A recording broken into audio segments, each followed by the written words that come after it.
Assalamualaikum warahmatullahi wabarakatuh. Kembali lagi bersama saya Sofiatul Adawiyah.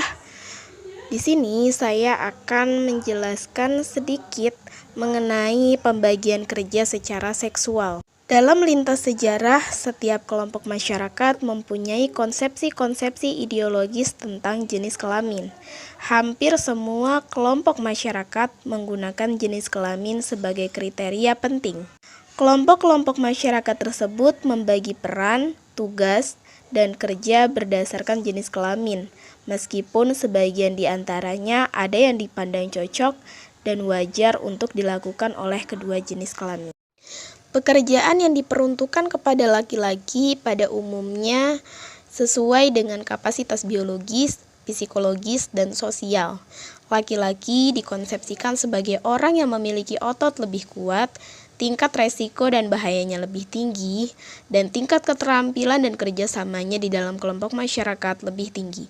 Sementara itu, pekerjaan yang diperuntukkan kepada perempuan pada umumnya dianggap sesuai dengan kapasitas biologisnya sebagai perempuan, yang secara umum dikonsepsikan sebagai orang yang lemah dengan tingkat resiko lebih rendah, cenderung bersifat mengulang, tidak memerlukan konsentrasi yang intensif, dan lebih mudah terputus-putus.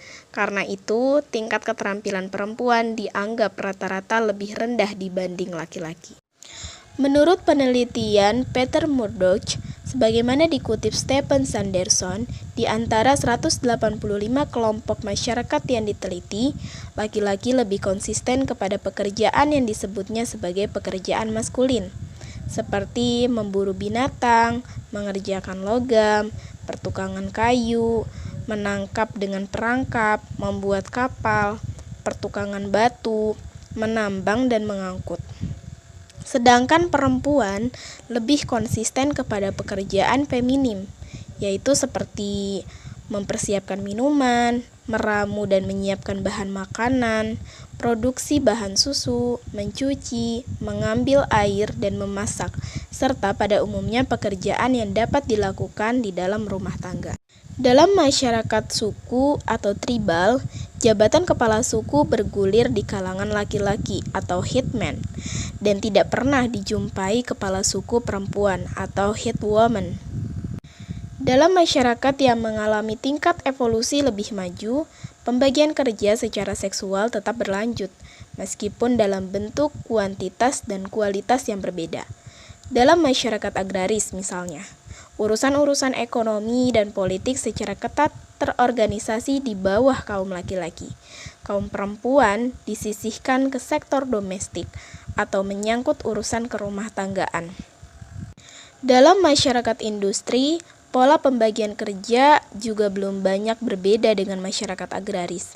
Status pekerjaan yang lebih tinggi dan kekuasaan politik masih didominasi oleh laki-laki, sementara perempuan masih dominan di sektor pekerjaan yang berstatus lebih rendah dan akses untuk mendapatkan pengaruh politik tetap terbatas. Secara umum, kedudukan perempuan dalam sejarah panjangnya selalu menerima kenyataan subordinasi dari laki-laki. Keberadaan matriarki primitif diragukan keberadaannya. Bahkan menurut Sanderson, masyarakat seperti ini sangat tidak mungkin pernah ada. Kalaupun pernah ada, menurut Johnson tidak ditemukan lagi. Dalam lintasan sejarah dan budaya, pembagian kerja secara seksual selalu ditemukan.